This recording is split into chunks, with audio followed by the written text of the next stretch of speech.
Heartaches on long breaks, I learn from my mistakes. Hope you do too. Hard turns and slow burns, the wounded heart still learns. Hope you do too.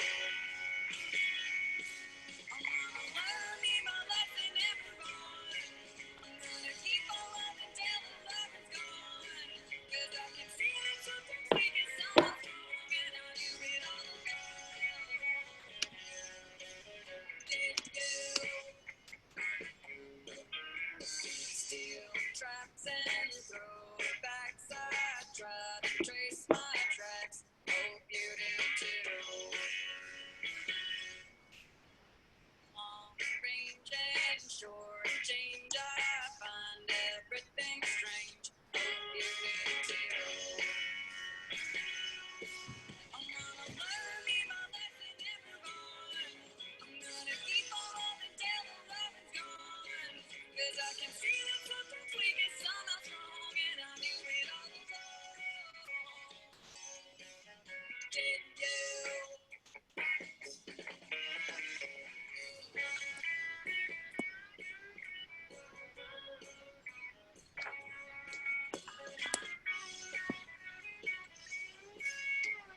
High hopes and short ropes, I try to change my scope.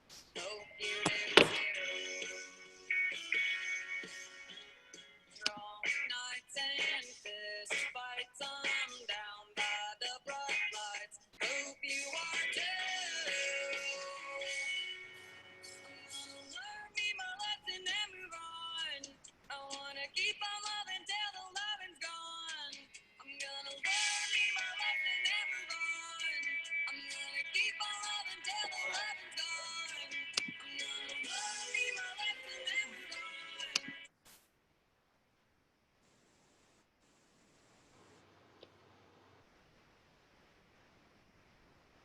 Community members, my name is Ryan Groff with New Western Acquisitions. I am the broker in charge here in Raleigh, and we've done a lot of business with a lot of you guys, and I thank you all for the business and look forward to doing a lot more. I'm just here today to, one, hope everyone's safe out there, and hope everyone's staying healthy, and wishing everyone the best through these tough times. But to kind of share a little bit about what we do here at New Western. We consider ourselves a full-service brokerage, investment brokerage that specializes in helping investors from A to Z and back. Now, what we mean by that is our primary product that we offer is our properties. We get about 15 off-market direct-to-seller deals each month here in the Triangle area. And when I say the Triangle area, I mean primarily in Raleigh, Durham, Cary, Fuquay, those areas, not necessarily the rural outskirt areas.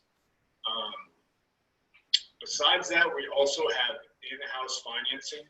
If you were looking to purchase a property, we could get you pre-approved and fully approved that day for a property with very competitive rates nationally. We also have heavily vetted contractors in the area, as far as general contractors all the way down to subcontractors for AC, electrician, etc. We also are all licensed here, as I mentioned. I'm the broker in charge. Everyone is licensed.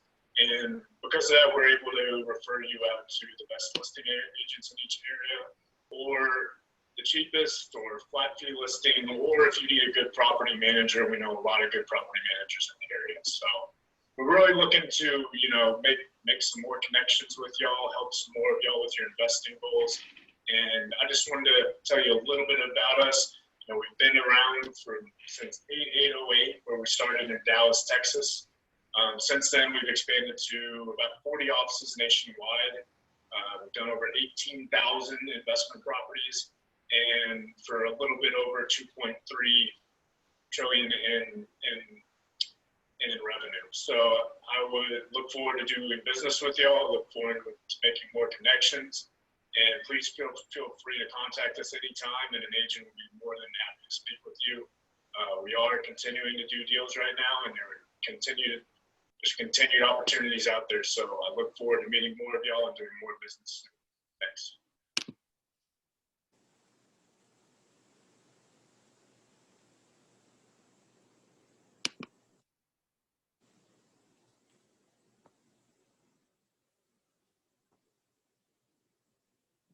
Hello, TREIA family. My name is Cheng Jr. I became a TREIA member 3 months ago.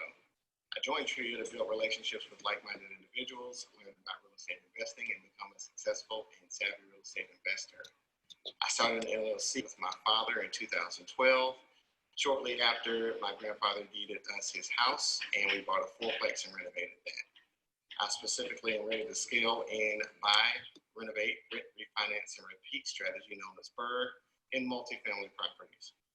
I've been an air traffic controller for 15 years, half of which I spent in California, enjoying San Francisco 49er games and some of the most beautiful sunsets you'll ever see. My favorite quote is "Risk comes from not knowing what you're doing" by Warren Buffett. And my favorite books are Cash Flow Quadrant and Rich Dad, Poor Dad by Robert Kiyosaki. I'm looking for a joint venture with a savvy and experienced investor. BRRRR strategies with multifamily, if that's possible. I think that's the best way to learn on the job training. It's what I've done most of my career, and I know I can learn and grow from that. The things I like most about TREIA are the consistency with education, with opportunity, and with networking. I've met so many great people. I've had so much fun learning about real estate investing in the videos, and the opportunities are balanced if you check the Facebook TREIA page out with wholesale or any kind of investing strategies that you're looking for. If you would like my contact information, again, I'm James Clark Jr. You can reach me at 910-354-5811. Again, 910-354-5811. Or my email address, invest@jandjcarolina.com. Again, that's invest@jandjcarolina.com.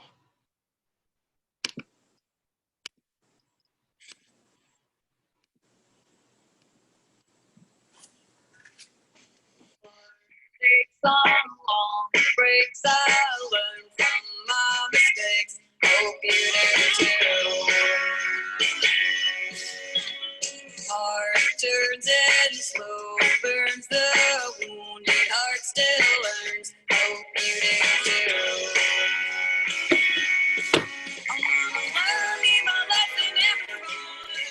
I'm gonna keep on loving till the love is gone. 'Cause I can see that something's weak and some not strong, and I knew it all along. Did you steal traps and throwbacks? I tried to trace my tracks. Hope you do too. Heartaches on long breaks, I learned from my mistakes. Hope you do too.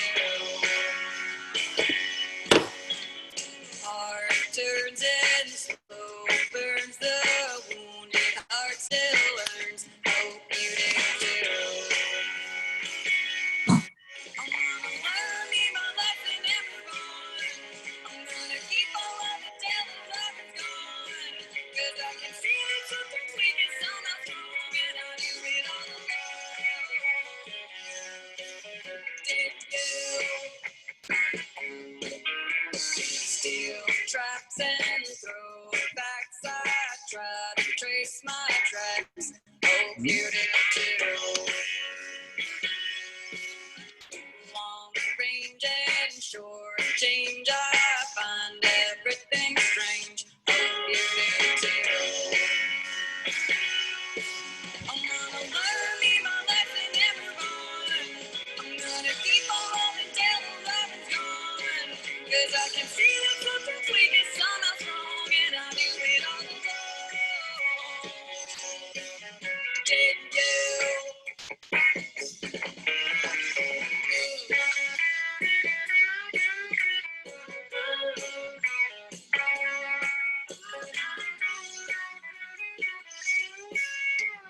High hopes and short ropes, I try to change my scope. Hope you do too.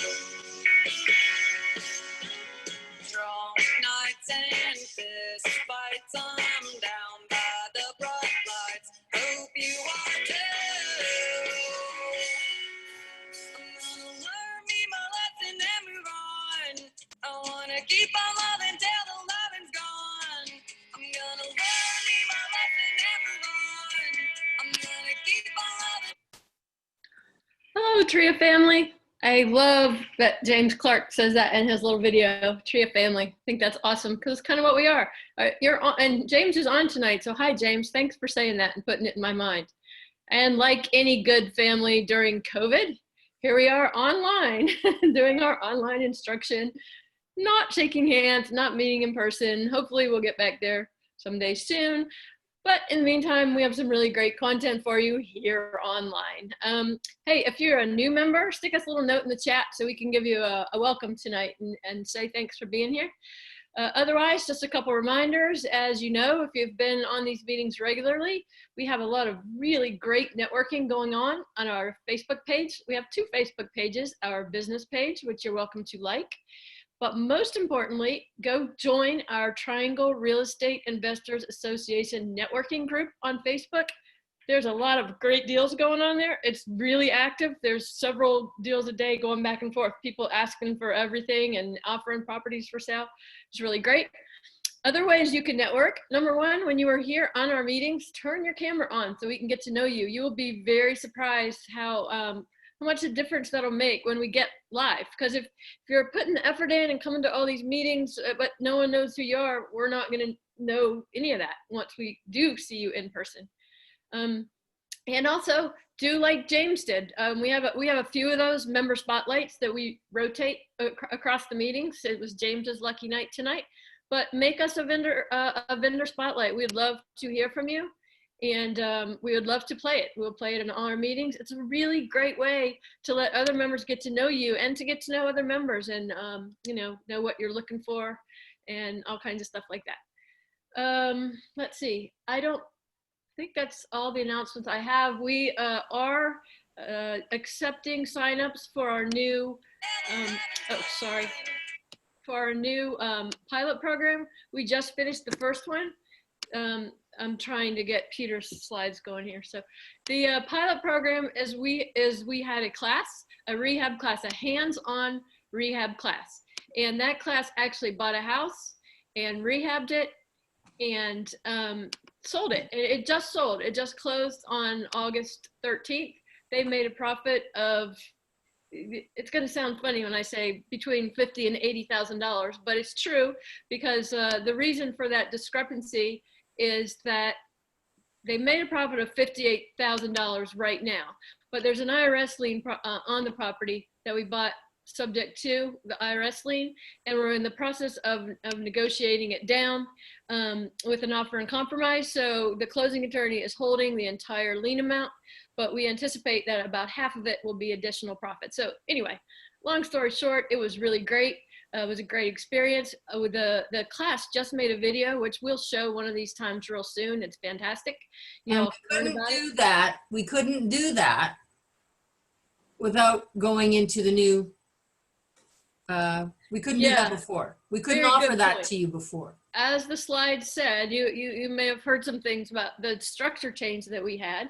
The board worked for 3 years because we used to be a type of nonprofit that couldn't do any real estate investing. It was kind of a useless entity. It was fine when we had 100 members 15 years ago. As we grew, now we have 1,200 members, you know, of all different expertise. So we really needed something that could be more diverse and keep experienced investors because we had like a 35% turnover rate. Anyway, so we changed the structure and now we are able to do these things. And Leslie's exactly right. That's why it was called the pilot program, because it was the first one. Now it won't be called the pilot anymore. Nope. It's going to be called Practical Real Estate. I keep forgetting what it means, but anyway, you're going to buy a house and you're going to rehab it and you're going to sell it and you're going to learn hands-on education. That's right. So we are taking signups for that now. If you're interested, drop us a note in the chat or email us at treiaprojects@gmail.com. Likewise, if you have any suggestions for speakers you'd like to hear or other new projects, same. Drop us a note in the chat or send us an email. We are looking for your suggestions. Like the slide said, TREIA is all about you. So without further ado, we have a great program for you tonight. If you are looking for hard money, if you want to borrow hard money, there's reasons why you don't get approved. Tonight, you're gonna learn how to get approved, how to be the best you can be when you make your presentation to a hard money lender. If you are a hard money lender, you also should be here tonight because you're gonna learn how to do better deals, how to lower your default rates, how to find better borrowers. We are very fortunate that we have two great speakers. Peter Cheng is our own TREIA member, who is a hard money lender, and we have Abhi Golar. If y'all caught him at the main meeting, you know what a fantastic speaker he is. Oh, and it's Abhi's birthday tonight. Abhi's birthday tonight. Happy birthday, Abhi. That was pointed out to us by Adam Schneider at the main meeting. So we just we're like that because we're family. We're TREIA We need family. a cupcake or something. Yeah, we should have been better prepared. Virtual cake. Anyway, so after Peter tells you what you need and how, then Abhi is going to tell you how you can do it with software that's readily available to you without having to go out and buy expensive stuff. So we're going to start with Peter. Peter's lived in the Triangle area since 1998. He has an in-depth understanding of real estate risks and financing. He's a seasoned and experienced investor and private lender. He has saved many real estate deals, and I can tell you that from firsthand knowledge by his immense knowledge and exceptional service. He's considered definitely one of the most reliable private lenders in the Raleigh-Durham area for both residential and commercial properties. He has over 700 qualified landlord buyers following him. He is the go-to place for sellers who need and buyers who need quick residential or commercial closings. He brings assurance and stability with his broad functioning capability and execution ability. He's an award-winning entrepreneur as well in the Triangle, and he serves on the board of multiple organizations. Wow, what an impressive dude. So without further ado, I am going to turn it over to Peter, and I'm going to run his slides for him. Y'all see those? Okay, Peter, it's all yours. Yep, we got him. All right. Good evening, everyone. Thank you for coming tonight. We'll try to make it worthwhile for you, like TREIA do every time.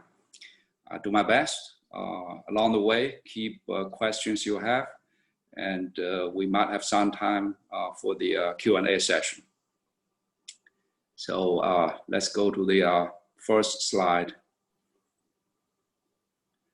Can you see it, Peter? It's up. Yeah, oh, okay. You mean the next one, sorry. Okay. The next one. Got it. Okay. Yeah, so without knowing the exact experience of the audience, but I'll try to cover a fairly wide, broad range from the newbies and the experienced ones.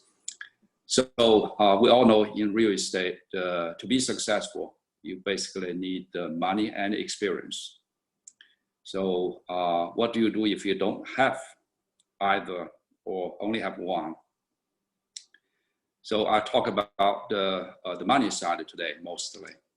And the fact is everybody needs to know is there's actually plenty of money out there if you have the right deal. Because very often I think the misconception is people always worry about money, then they go out to look for deals. But in TREIA, there's a fairly good connected group that if you have the right deal, you just ask any of the board member, ask Kathy, ask any of the seasoned member in TREIA. They will point you to the small group of private lenders in TREIA, and they're gonna find your deals, or maybe even if you need, if you like them to do, they can even become your partner in your deal. So for the private lender, what they need to know is what your experience is.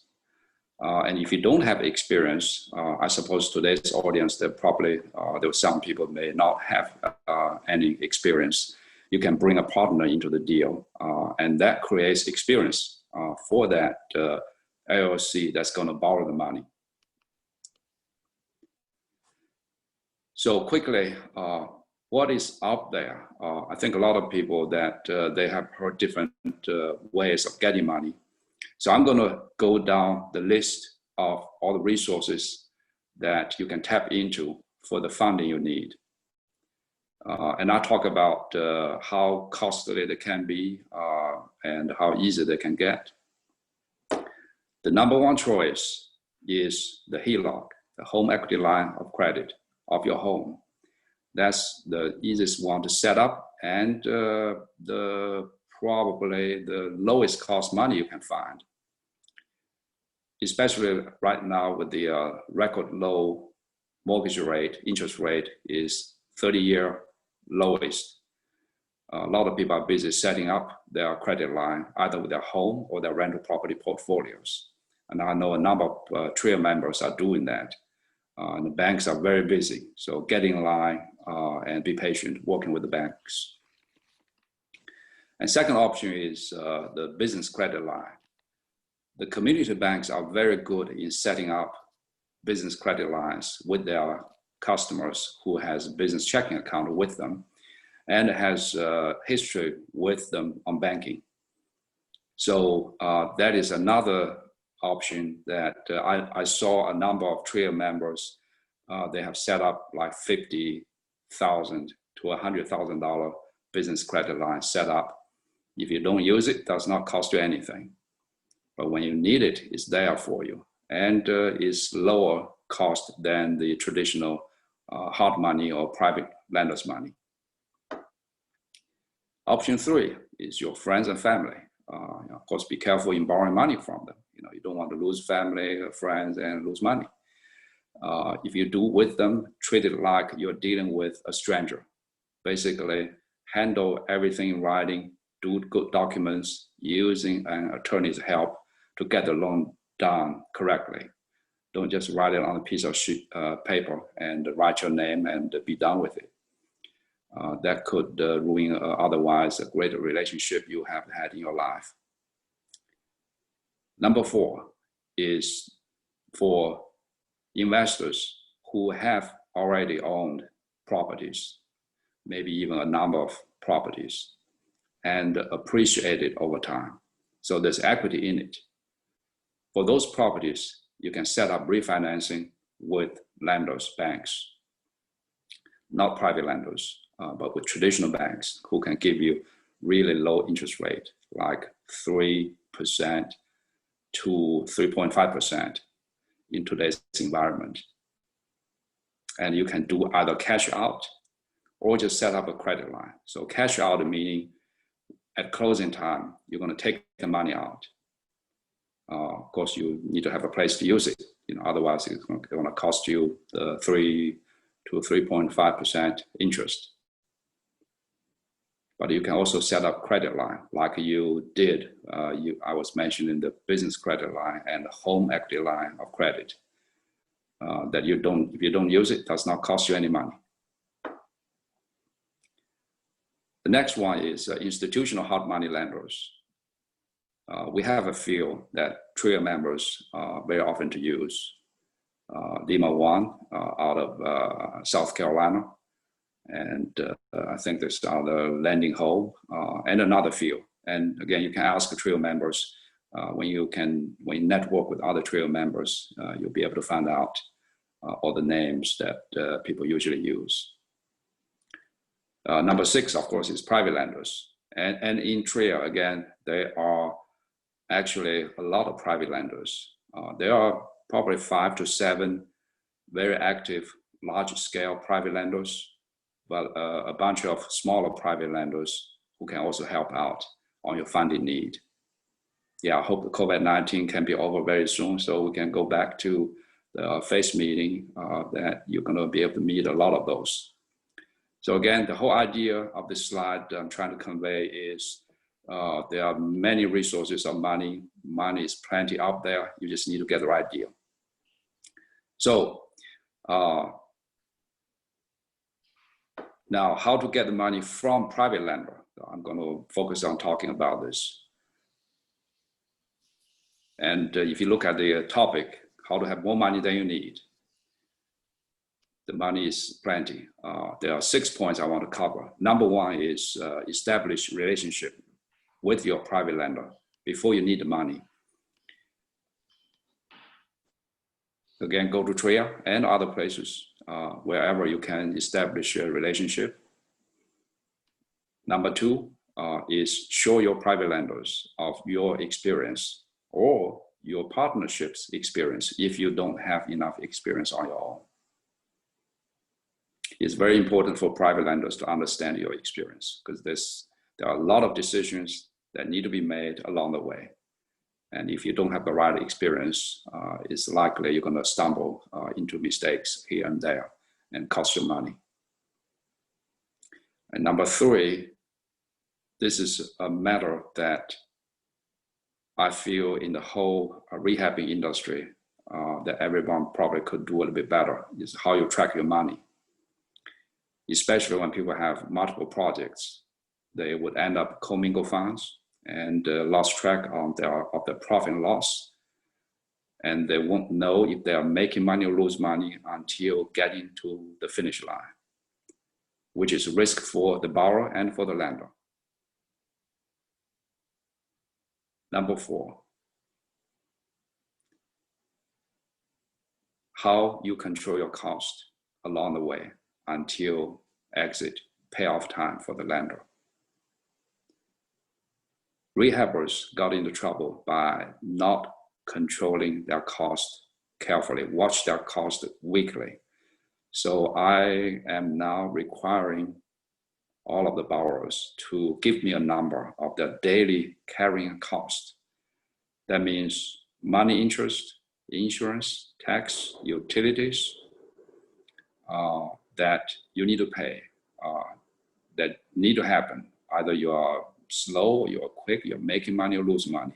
Those are fixed costs on the project for you, and you need to know that number to help you make diligent, smart decisions, especially when you get to the listing stage. You may have to make decisions on either you want to lower your price or just wait a bit longer for a better price. Number 5 is very important. From my experience and a lot of other private lenders, in the busy life of a rehabber, a lot of them do not spend time to keep lenders updated. I have probably only 10% of the borrowers would initiate contacting me to keep me posted. And that goes a very long way. It makes me very comfortable, a lot more comfortable with them than with others who do not do this. Number 6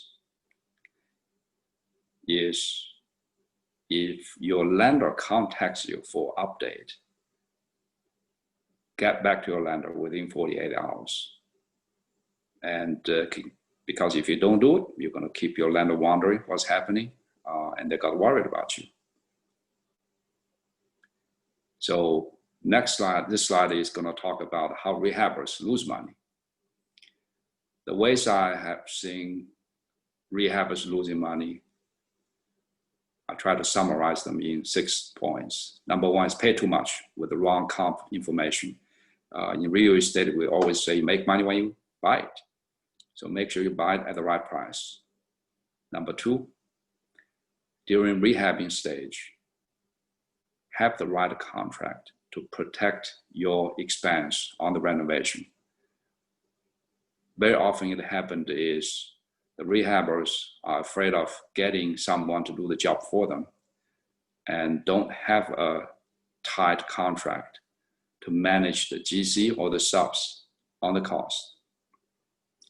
And very often it will backfire. Again, contact an attorney to get a good renovation contract to protect yourself and be fair with your GC and subs. So in that contract, it needs to have clear cap on the budget with change order set up and a timeline. The next item that could cause rehabbers losing money is not watching that daily carrying cost. That's why I'm implementing this very heavily right now. I'm basically forcing the rehabbers to know this number on their own. Number 4, emotional attachment. Before you get there, you may not even realize this. They are rehabbers out there. They love their property so much. They forgot about the daily carrying cost on it. They keep on working on it, taking their time. And at some point, it becomes a project that does not make money for the rehabbers anymore. Rehabbers basically have been making money for the lender and paying the tax, paying the insurance, and paying all the jobs of the substitute. Number 5, this is something I like to spend a little bit more time on it. It is very common. List it and forget it. During the listing stage, it's a widespread problem I see in the industry, that both the rehabbers and listing agents, because they're all very busy. So once it's listed, they tend to move on to do the next project and they forget about it. They don't track their viewing record. They don't follow up the viewers very carefully, and losing highly valuable leads that could otherwise put the property under contract very quickly. Number 6, sacrificing process for progress. So I think that summarizes all the above, that in the busy daily life, the rehabbers, they just try to push things forward and forgot about having their system, follow the system they set up to control the risk. I want to dedicate this slide for talking about contractors, because almost more than 50% of the problems out there I saw, it happened in this stage. The problems about communication and expectation setup.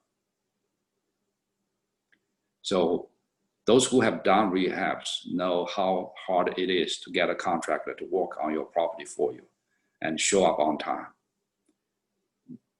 It's not uncommon. They could be delayed for a few weeks for a job that could just get it done in 2 days.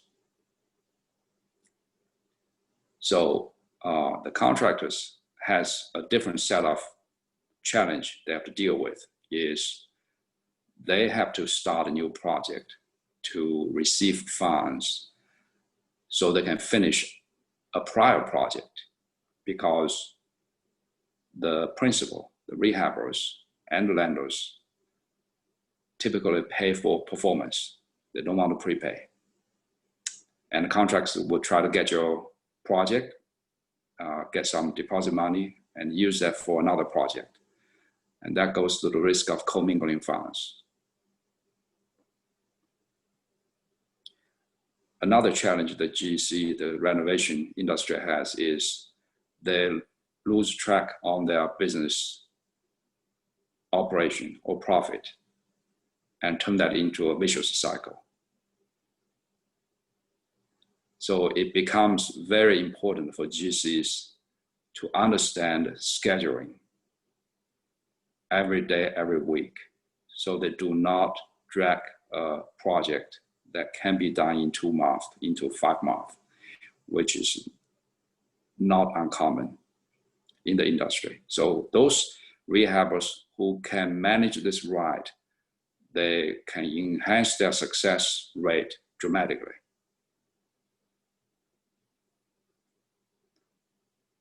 So next slide is about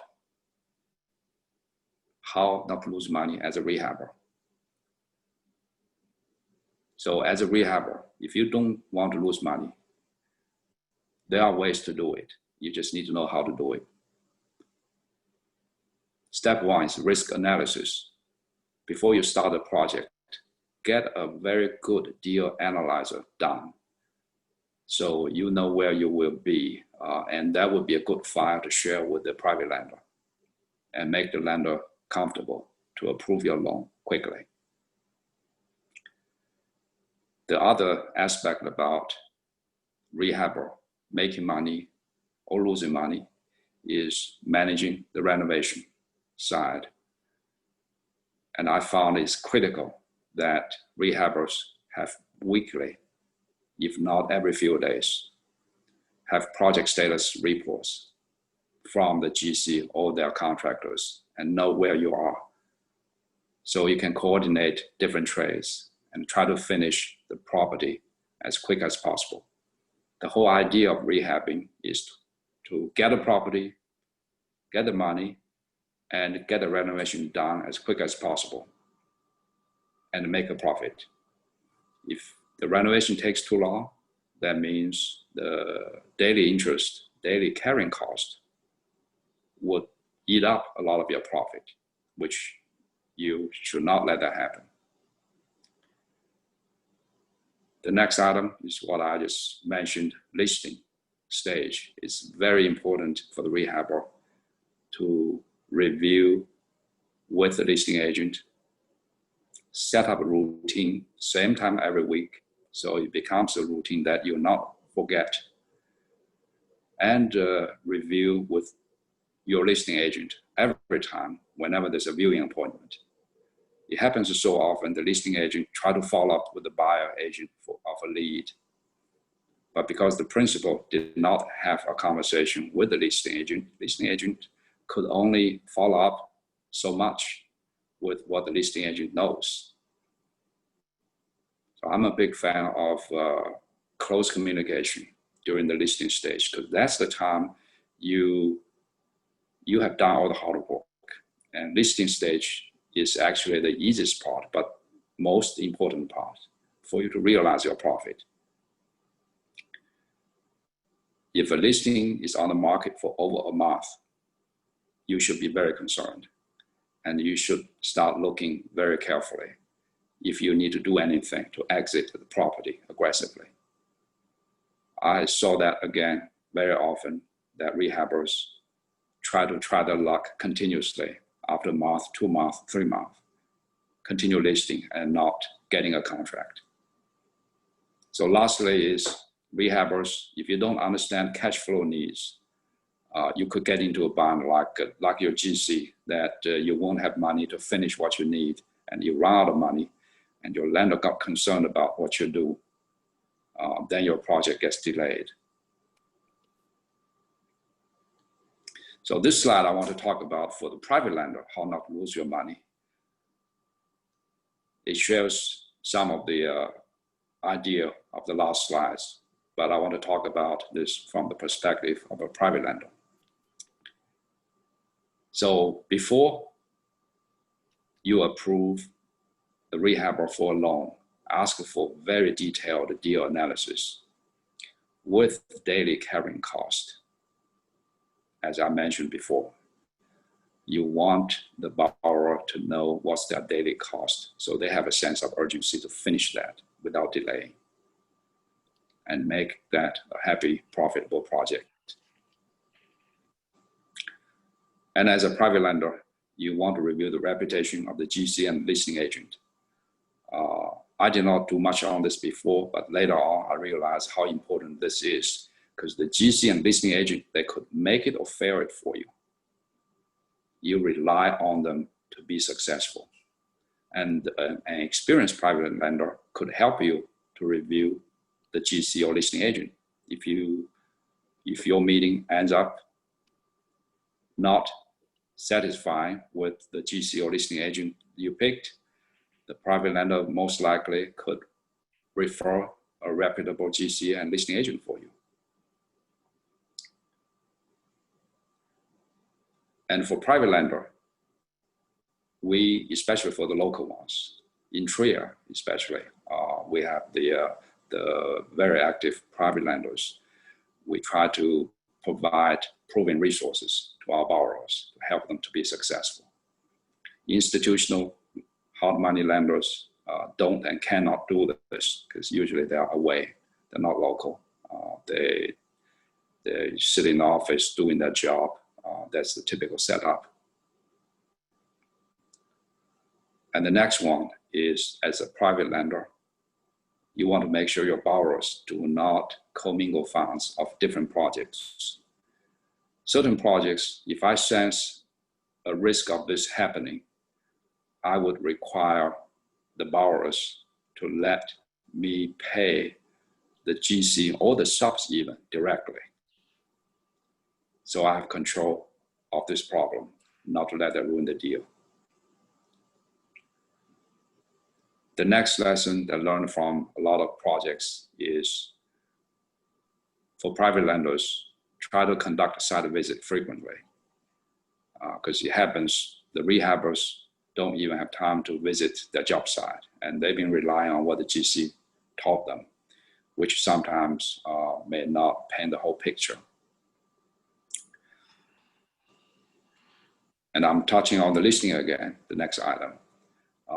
During listening stage, as a private lender, you want to review that with your borrower very closely. Last item is getting attorney involved. If the project is not going in the right track, actually it's not just for the lender's benefit, it's also for the borrower's benefit before the borrower gets a deeper hole that cannot get out. Hire an attorney to do a friendly loan workout. And this slide is about network. Some of the audience today may be new to TREIA, so I want to emphasize this again. In TREIA, we have a number of rehabbers that they were doing probably a few properties a year several years ago. Now they are doing over 50, over 100 properties a year. And I know a lot of those success came from that network in TREIA. So your network is your net worth. Keep that in mind. And TREIA probably, and I think undoubtedly is the best place to network. So we don't have much time. What questions can I answer from the audience? We have to leave time for the next speaker.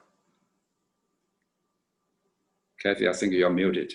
We can do all the questions at the end if that's okay with you. Yeah. Yeah. Okay, great. Okay, so then we'll go over to Abhi next, besides saying happy birthday to him. Abhi Golar is a regular contributor to Forbes. He's a host of the Think Realty podcast. His expert insights have been featured on the Huffington Post and many other places. He's super fun to work with. He's a dynamic presenter. He is a serial entrepreneur and he has proven results. He is here to show you today how to implement some of these things that Peter has been talking about, how you can make yourself carry out some of these very, very important things that Peter has just told you, which great information, by the way, using software that's readily available to you. Abhi, let's see, we need to make you a co-host, I think. Have we already done that? Nope, there you go. All right, Abhi, you're good to go.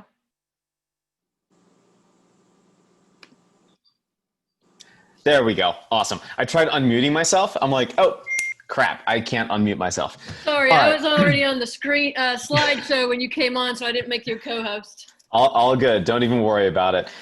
So first, thank you so much for being here. I know it's 6:43, so I'll do my best to really crunch through my presentation. But I think more so, I do want to thank, I really do want to thank Peter for his insights. Like, we take a look at where hard money is going and what Peter is doing. It's no longer enough as a borrower just to say that I have funds in the bank account because to get a loan, because you could have 2 or 3 or 4 or 5 or 6 projects going, but these lenders now, what they want to see is capital in the bank in reserve for each single project that you're doing, because why would they take the risk, right? Like when we hit COVID, there's a lot to talk about. I'm going to go ahead and share my screen. Like that, let's start there. So Peter, thank you so much for bringing that up. And thank you for such a warm introduction. I certainly appreciate it. Today, we're going to talk about where lenders go wrong and what to do instead. So this presentation is for those folks that, you know, you're working with a private lender and you're like, their systems kind of suck. Point this out to them because they need to get better. And Peter, I hope your systems don't suck. Otherwise, I took a screenshot of your information and you should already have an email from me. Anyway, that being said, that's the first group of people that this presentation is for. People like Peter that are like, hey, you know what? I'm a hard money lender. I'm a local lender here, and I really want to scale up and I really want to get going. How do I make that happen? How do I use the right technology to my benefit without having to spend an arm and a leg? Without having to do all the Podio and the GlobiFlow and the Zap and the other BS that everybody else will sell you? How do you create something that's unique to yourself? Because ultimately you have a hard money lending business. It's not a hard money lending job, people. You know, you don't need to be like tied to your desk every single day. Like that's not smart. And nobody wants to do that. I don't want to do that. And if you're thinking about becoming a private lender, or maybe, Peter has a little fund and he's putting some capital together and you're like, hey, cool. I want to see how I can get my money to work because I'm like Abhi. Abhi's 5'5" and 130 pounds wet. He knows what a sledgehammer looks like, but he damn sure is not going to pick one up. I am the epitome of what you call a white collar worker. Okay. I don't do any blue collar stuff. Like I don't pick up anything. I'm just like, yeah, that's a dead squirrel and leave. That's me. All right, so let's dive right in. This is exactly how I felt pre-COVID. I'm like, I'm going to go to all the concerts. I feel great. There's sunflowers everywhere. It's amazing. And in this time, lenders, specifically lenders, had what? They had a lots of deals and they were chasing after the deals. They were running a relay race. Peter can attest to this. Nod your head, Peter. Yes, you were going after it. Right. See, you were going after deals and you had so much competition. It was nuts. So, what's changed? Well, here's the other thing. Pre-COVID, there was a lot of money in the marketplace. There was way too much money in the marketplace and the money got stupid. It got so stupid. Why do you think Peter now has changed he's changed his criteria to say, well, I'm double checking, triple checking, quadruple checking your entire portfolio of stuff so that I, as a lender, don't overextend and don't take on too much risk. There's a reason for that. So you need to have money in the bank. You need to have the experience. You need to have the relationship. You have to have a good deal. And it's like, check, check, check, check, check, check. I had a really good friend of mine who, and I'll give you his example in a little bit, but he said it was like March 13th. That's D-Day for everybody, right? March 13th, the entire single family rental loan world died. That was the time that it died. And it's like kind of ish coming back slowly. There are a lot of hedge funds in New York that said, well, you know what, give us another 6 weeks, give us another 6 weeks, give us another 6 weeks. And now something's finally happening. That's how quickly money can move when you have a devastating economic situation. So pre-COVID, there's a lot of money. And then what happened during COVID, we just kind of alluded to it. I guess I'm jumping ahead. I memorize these slides. I'm too good at that sometimes.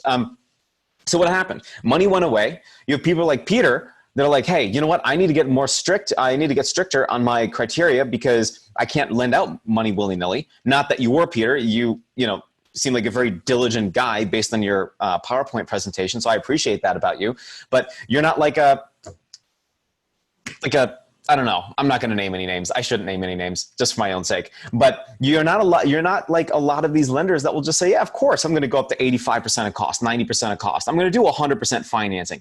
If you're on this and you're looking for money and if you're looking for 100% financing, you can go jump in a lake. Like the only way that's going to happen is if you find somebody in your network, like Peter said, to partner with. They can put up some money, you can put up some money, and boom, there you go. You could probably get as close to 100% financing as you can. But if I'm a lender, I'm running away from 100% financing deals unless I'm going to finance you 100% up to 65% of value. And then I'm great because I'm betting on the fact that you're going to foreclose because then it's an asset play for me and I'm walking to the bank happy. Believe me, you don't want to find yourself in that situation. The other thing that COVID-19 has done is it's exposed private lenders' weaknesses.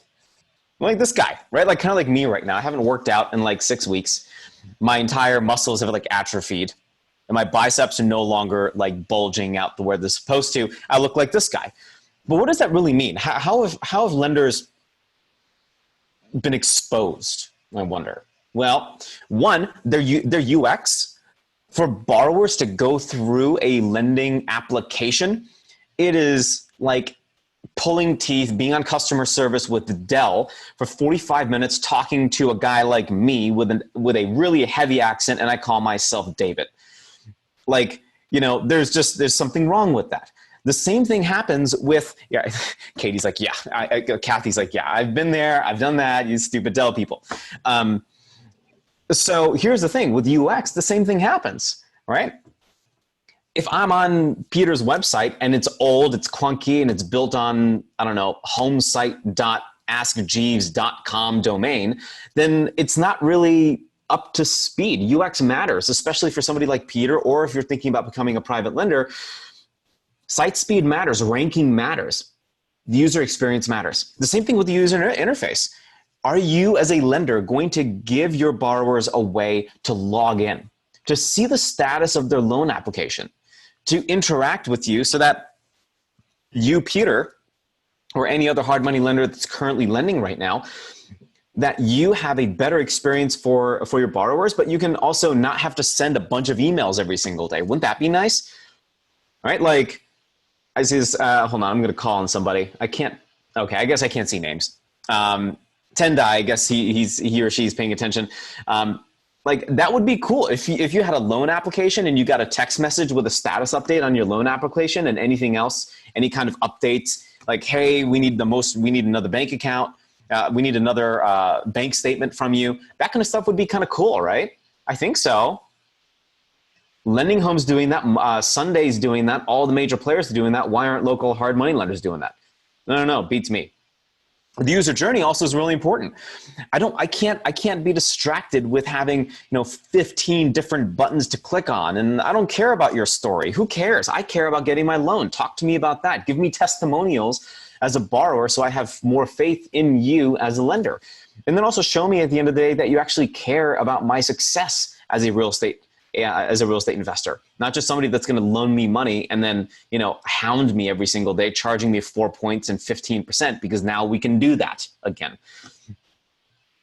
Okay. It's kind of like this. All right.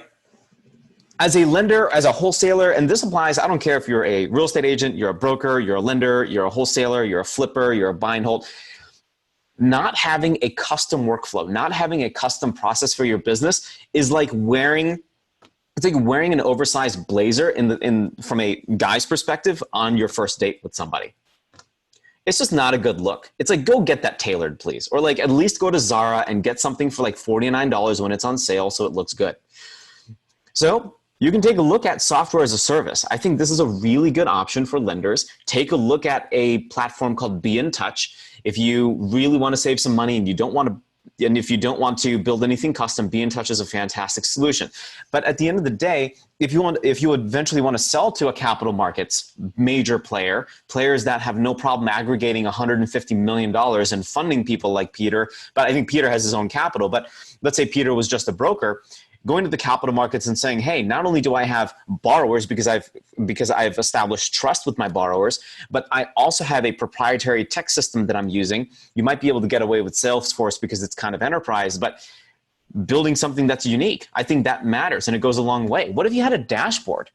If Peter had a team of people, I'm sure he has a team of people, and he has one admin person, and that admin person went to peterhardmoneyman.com or petershardmoney.com and logged into the dashboard and said, hey, okay, for this loan request ID Priceline confirmation, here are the steps. Here's what's happening. Here's what's going on. Do I need to send updates to the borrower? Do I need to send updates to the seller? Do I need to send updates, HUD closing documents? I mean, whatever. This kind of stuff matters when you're streamlining ops, because at the end of the day, borrowers, what do you need?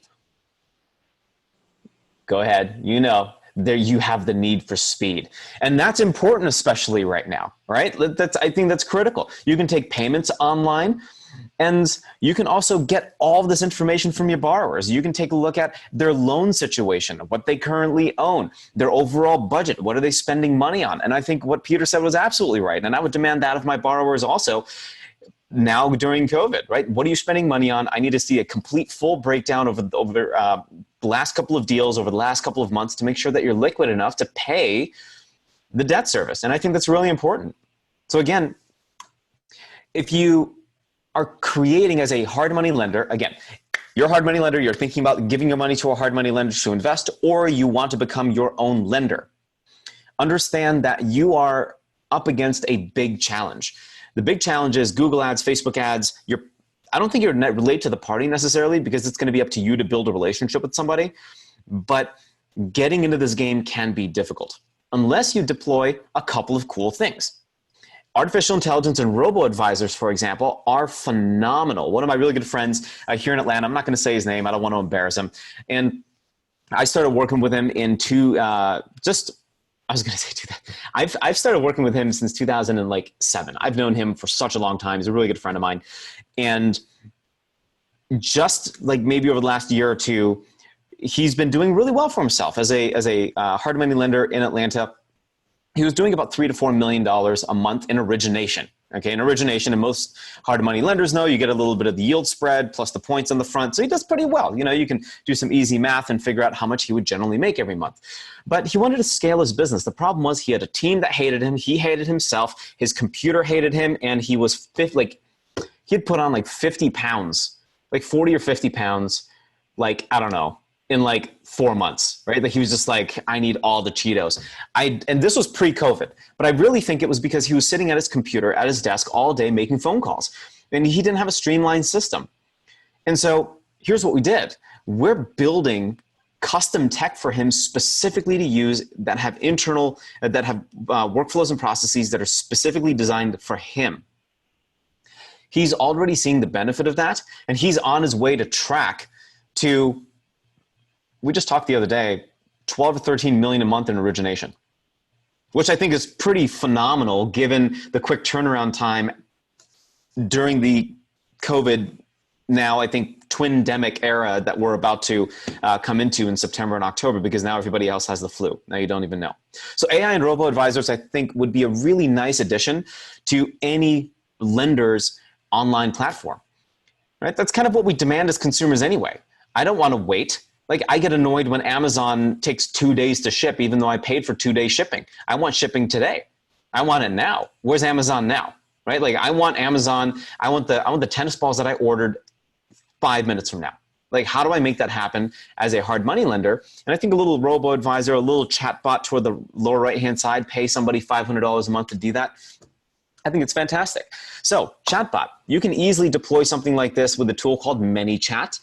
And I spoke about it just the other day, but I think it's something that hard money lenders, and even, you know, if you're a wholesaler and you have a website, use a chatbot, be classy, get your tech up to speed so that when you do have a lead come in, they're not wondering how to email you. They can chat with you right then and there. Or, you know, they're tired of watching the P90X commercials at 2 o'clock in the morning. They land on your website. They say, hey, you know what? This actually works. I don't need to work out. I don't need to be like my buddy. I can just go to your wholesaling website and submit my information. I think chatbots are interesting. I think having an admin portal on your backend is going to change the game for lenders in 2020 and 2021. Making sure that you have all your data in one place so that you can talk to your borrowers on a more frequent basis instead of, oh, hey, did you make your payment this month?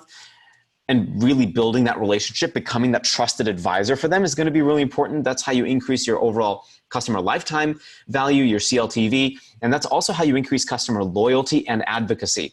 You know, if Peter and I built a relationship and I borrowed some money from Peter and it all worked out, I would say, man, you got to talk to Peter. He has a crazy, awesome slide deck and he's not boring. Like, I learned a lot from Peter.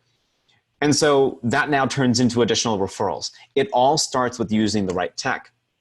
The other thing that a lot of lenders are challenged with right now is they have data in a whole bunch of different places, whether you're using TMO, LSS, or Salesforce, or wherever it is. There's no one centralized database for this information. You know, God forbid you have your lending fund 1, 2, 3, and 4, and they were all filled in 2017, 18, 19 because you did so well.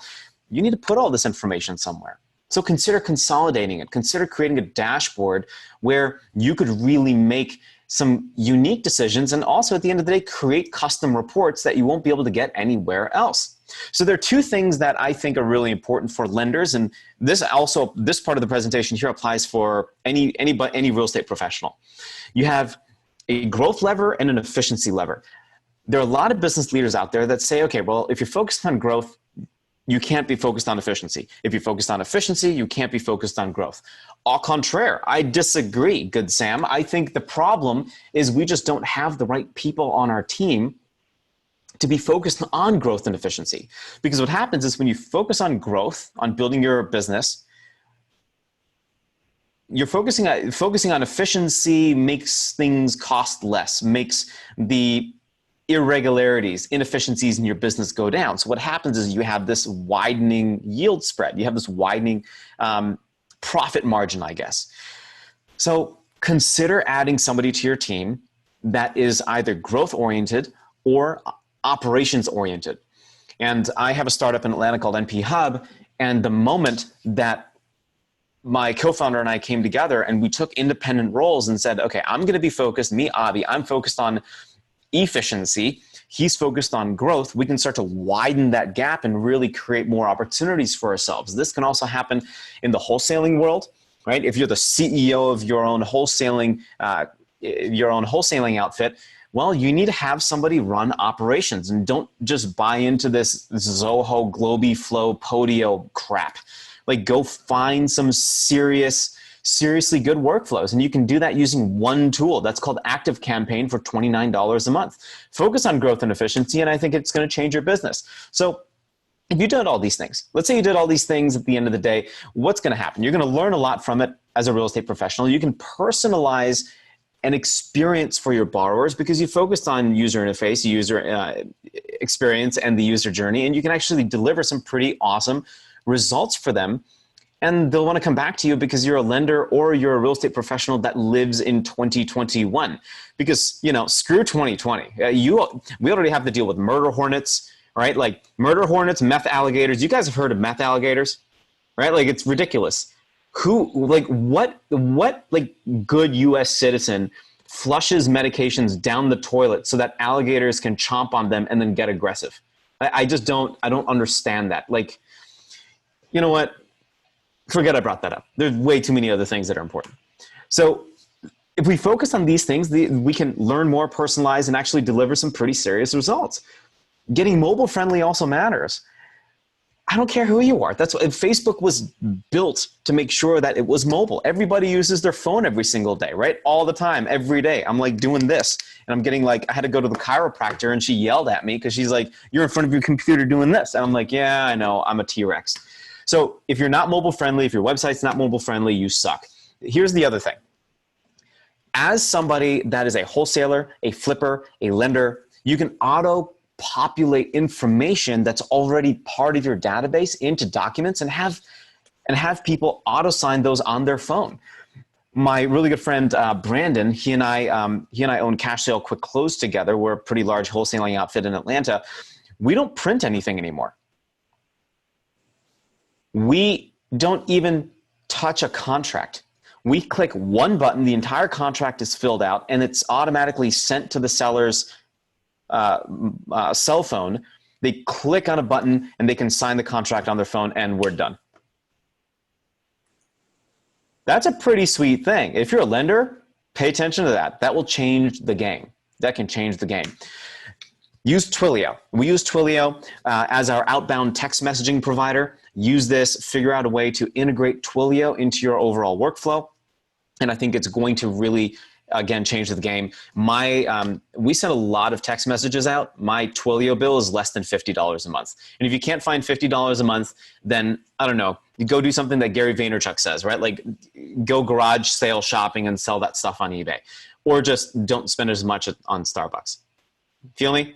Okay, transaction updates. As somebody that's a lender, you can send transaction updates. You can order real estate appraisals from this custom dashboard if you use the right workflows. You can also order an inspection report. I think that's pretty cool. You can cross-reference and double-check a budget. If you use I'm right now connecting CFSI. It's a budget review firm. There we go. I couldn't think of it. I'm running like a million miles an hour.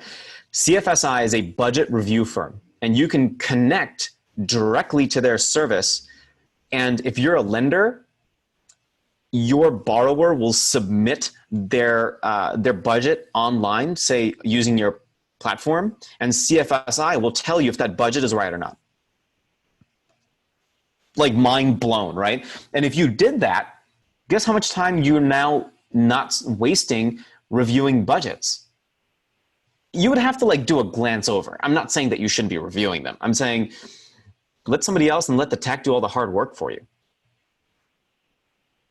And at the end of the day, here's what matters. Whether you're this applies to all real estate professionals. You want to make sure your clients and customers feel that you have their back. Otherwise, they're not going to do business with you, right? You're going to lose your status as a trusted advisor. You get the confidence to win more frequently. And I think that's pretty cool. So I know I blazed through this, but I really wanted to showcase that you can do these things yourself if you wanted to. We talked about ActiveCampaign. We talked about Twilio. I would really like the Podio, Zapier, GlobiFlow, and PandaDoc. That's like so 2018, 2017. I was teaching that long time ago. If you're still using those systems, you know, step into the modern age, please, for the love of God. Thank you very much for having me. I appreciate it. Q&As, let's go. Woo, look at that. That is on time. Peter, I made it. I made you whole, man. Pretty Got impressive, you. Abhi. Wow, you're speedy. Thank you. Put your questions in the chat. We have a couple so far. First for Peter. Yeah. Let's see. Lenders for interest. Oh, Peter, okay. It says, Peter, you mentioned that you, on one of your slides, that you could get HELOCs on investment properties. What banks do you recommend for that? HELOCs typically is done on your home, not investment. Right. Okay, apparently you said on your slide you can get lines of credit for on your home or on your rental property. So the question is, what banks do you recommend for that on the rental properties? Oh yeah, that community banks like People's Bank, actually the sponsor of TREIA, they do that. And a few other ones in town, they do it. They basically would refinance your property, but set up a business credit line based on the equity in your rental portfolio. Can I add to that? Yeah, sure. So I completely agree with Peter. If you don't have a relationship with a community bank right now, go get one. Because guess who was the first in line to like get all of the PPP money? Community banks. They're built on relationships. You know, Wells Fargo took forever and then they shut down and then they like reopened. The same thing happened with like Cabbage and PayPal and Bank of America, all the big ones. It just took forever. I got PPP money in 2 weeks. There were some people that were working. Community bank as well. That's a great point. The big banks really fell down on that job. Yep. Any other questions? Put them in the chat. There is one question for Abhi that two softwares you mentioned. One that does the cost estimating and one that does the no touch signing on your phone. What were the name of those softwares? If you look in the chat, I'm responding to it. Okay. CFSI is the cost estimator.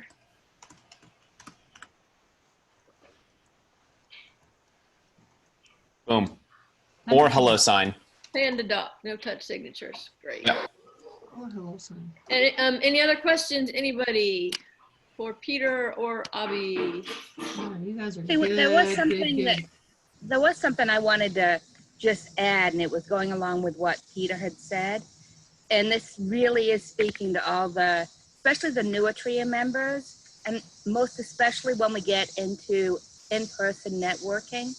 If you're a hard money lender, if you're a private money lender, and there's a lot of us, there's a lot that attend the TREIA meetings, guys, you have to always be aware that when you are meeting others in this industry, they're evaluating you. So we are and it's not unique to just real estate investing, but the way you carry yourself at the meetings, the amount of confidence that you have, what the way you approach an issue or you communicate is always being evaluated. So you should be aware of that. When you go to a TREIA in-person networking meeting, and hopefully that will happen sooner rather than later, and you never know who you're sitting across the table from. So just have that awareness, the way you carry yourself, the level of confidence.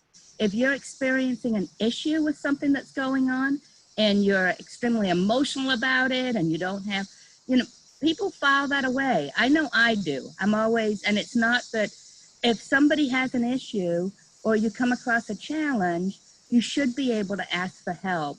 but you shouldn't be freaking out, because if you freak out, Mm. somebody's a private money lender, they're going to pick up on that and go, oh, okay, well, they didn't handle that very well. So just be aware that you're always, when you're in a networking situation, the way you carry yourself is extremely important. And, you know, be upfront if you're dealing with an issue. It's critical, but you're always on, especially in this industry. So Jackie's little tidbit. And I also want to go with what Peter said about balancing. In my opinion, if you are not managing to a budget, you are managing to a bankruptcy. And we see it too often. Know your numbers. That's it. And like Peter said, exactly what Jackie's talking about, TREIA is an excellent resource for that, for making those connections. And Abhi, Peter's asking, actually, would you mind typing all your softwares into the chat? So that everyone can see them. And then everyone also remember that the whole video of this entire thing, which will have all of Abhi's slides, will be on our website within the next couple of days. And another thing Peter said was something that I laughed about, because he said, one of his slides said, don't get personally attached. I don't remember exactly how he said it. I laughed because, as I told you at the beginning of the meeting, the hands-on rehab class that we just finished, that I wish one of my students was on this meeting. Let's just put it that way.